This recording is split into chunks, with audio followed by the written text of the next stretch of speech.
let's get to betting this game here now, Jack. And look, you mentioned it. These numbers on the side and the total are just so sharp at this point.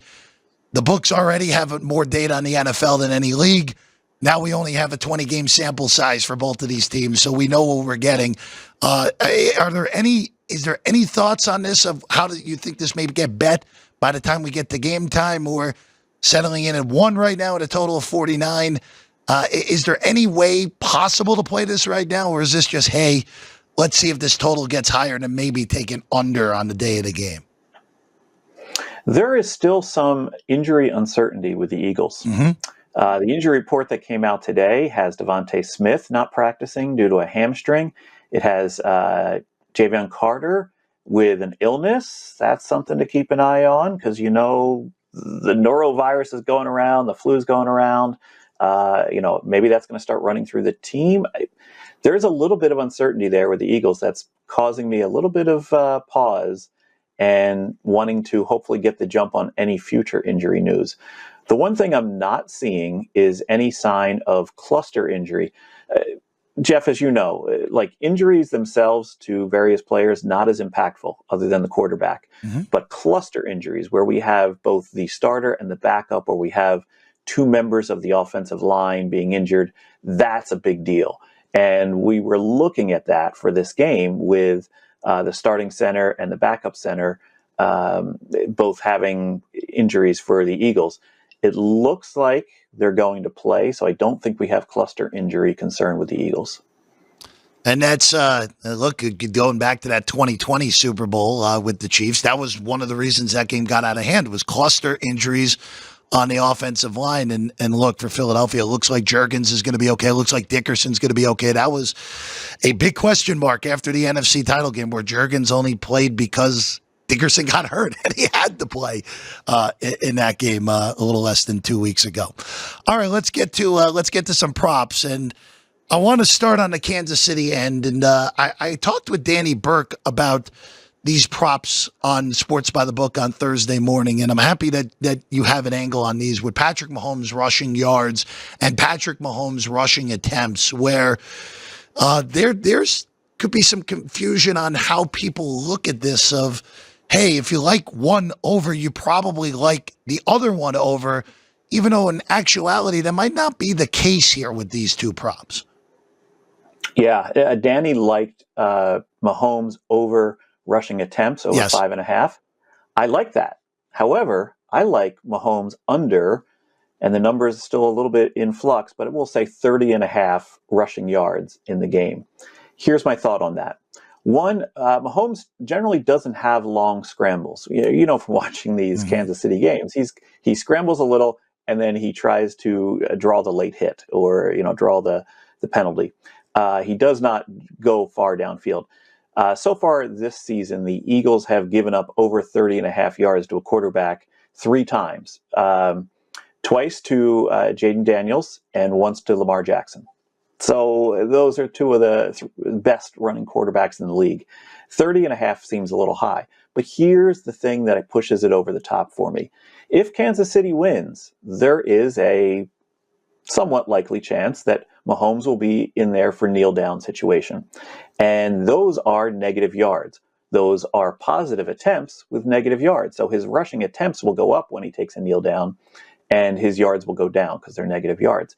So where most books would find this to be a positively correlated situation where, okay, if one goes over, the other goes over, this is a case where quarterbacks aren't always positively correlated. There's some negative correlation here. Attempts will go up, yards will go down. For those of you who like to dabble in same-game parlays, you may want to price this one out. You're going to be surprised at how good the price is that you get because the books are thinking they're positively correlated. It'll be interesting to figure the price on that. Shop around, by the way, especially with those same game parlays, because absolutely, you range from somewhat fair to completely unfair on the pricing on that. So definitely shop around, as always, as Jack said in the beginning. Just shop around in general, but definitely on those SGPs. All right, let's go to the Eagles end of things.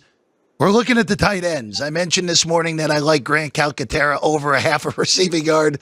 which I can't wait for the one for -2, but hopefully that's not the case. But that can be coupled with potentially, and you and I were talking about this before we got started here, you could like Grant Calcaterra over the half the receiving yard and also take away from a little bit of Dallas Goedert production potentially because you like the Calcaterra prop there, Jack. Yeah, so Goddard is going to be the sweetheart player that everyone latches onto this year in terms of the over they're going to bet for the game. We see this every year. There's always one player. It's been Travis Kelce in the past, Cooper Kupp the year the Rams were in it. There's that one player where everyone's like, well, he's going over. There's no doubt about it. Goddard has had a good playoff run, and a lot of people handicap this game based on the 3-game playoff sample that we've seen from the Eagles. Goddard had a middling season. He had an injury to contend with for a lot of the season. Goddard is, I think that line is about right where it opened, which was around 47.5. It's been steamed up. We're seeing some 50.5, 51.5. I think we're going to see it up to 53.5, and that's the point where I'm going to take an under. But I'm also going to be taking the over on his backup, the second string tight end, which is Grant Calcaterra, and a very tempting line of over a half a yard receiving at plus money. I've seen as high as plus 128 out there. Not because I think Calcaterra is going to get more reps. It's just that the Kansas City defense does have a bit of a weakness to tight ends, and that's what a lot of people are latching onto with relation to Goddard. But it's also the tight end is often the safety valve that the quarterback scrambling around and they just dump it off to the tight end over the middle because it's a soft middle. And that's what I could see happening here with Calcaterra. We just need one, so hopefully we get that. But that's one less reception to Dallas Goedert, which then, of course, hurts his overs. So I'm sort of, in terms of correlation here, I'm sort of saying, okay, there's going to be at least one time when Goddard doesn't get the target and it goes to Calcaterra, and that should benefit both. And it's look for the best price on Calcaterra because that if you can get that near and plus 130 on over a half a receiving yard, I think that's a great price on that for sure. Out here, I think the best I saw was plus 115, which I thought was pretty good also. But you can find that plus 130, go get it. With Calcaterra. All right, Jack, before we let you go, I got two things. First off, who do you think's going to win the game first before we get to you telling us about Superstream 59? All right. Well, I don't know yet. Okay. I have a position on Kansas City plus 1.5 or minus 1.5 that I made right after the NFC title game because of those cluster injuries. If they're not a factor, I'm probably looking to hedge back on that, not have as much as I have on it. So now, here's the thing, Jeff. I'm geographically an Eagles fan. I live close to Philadelphia. However, I've been at this long enough. I will bet against them if the line is right every single time. So that's another reason why I might be peeling back from my Kansas City position already. The sharp people I talk to all think the Eagles are the better team. So I guess I have to go with I think the Eagles are going to win. It's the roster against the Michael Jordan-like figure in Patrick Mahomes. It's I'm with the sharp people. Like the Philadelphia roster is better. It's just a matter of can they finally slay the dragon that has been that again has a chance of winning 3 straight Super Bowls for the first time ever for any team in NFL history.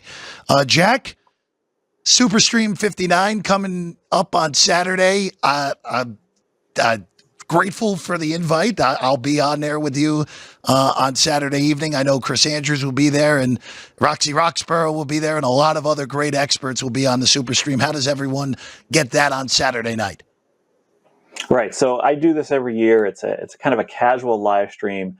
I go about 4 hours and I just keep bringing in cycles of people that I know from the industry. So I'm privileged to know people like yourself and Chris Andrews and Roxy Roxborough. I mean, come on, Roxy's the legend of legends, as well as other bookmakers around town, as well as offshore, as well as in regulated markets, as well as bettors. Obviously, Rufus Peabody, who's my partner over at Unabated, probably the best prop better, Super Bowl prop better there is out there. He'll be joining us. He'll probably be in a sports book somewhere or in his car driving to Arizona. I don't know. But I have a lot of different people that come on the stream, and everyone gives a pick on the side or total, as well as a prop bet that they like. We don't do this because it's sharp betting content. We do this as a kind of a sample of like what everybody's thinking on the game, as well as maybe a little bit of information. So you can find it. Probably the best way to find it is go to my Twitter, which is at CapJack2000. I'll have the link to the YouTube stream. I'll also be streaming it to Twitter in case people just want to watch it on there. And it begins Saturday night, 7 p.m. Eastern, 4 p.m. Pacific. Looking forward to it. I'm coming up after, as of right now, just looked at the schedule. I'm after Roxy and Chris. So I have big shoes. Myself and the wonderful Patrick Everson have big shoes to fill right after Chris and Roxy, where, boy, 15 minutes could turn into 30 very easily with the amount of stories those two have through the years. Absolutely. But make sure you check it out at CapJack2000 on the tweets. The best way to watch Super Stream 59 coming your way at 7 o'clock on Saturday night. That is Eastern time, 4 o'clock out here on the West Coast. Hi, everyone. I'm Jeff Parles. And I'm Alex White. Thank you for watching this clip of Sports by the Book. Please like the video, comment, and subscribe. We live stream the show right here every day on this channel. Also, you can catch the podcast version on your favorite podcast platform. All the links are in the description below. We appreciate you, and we'll see you next time.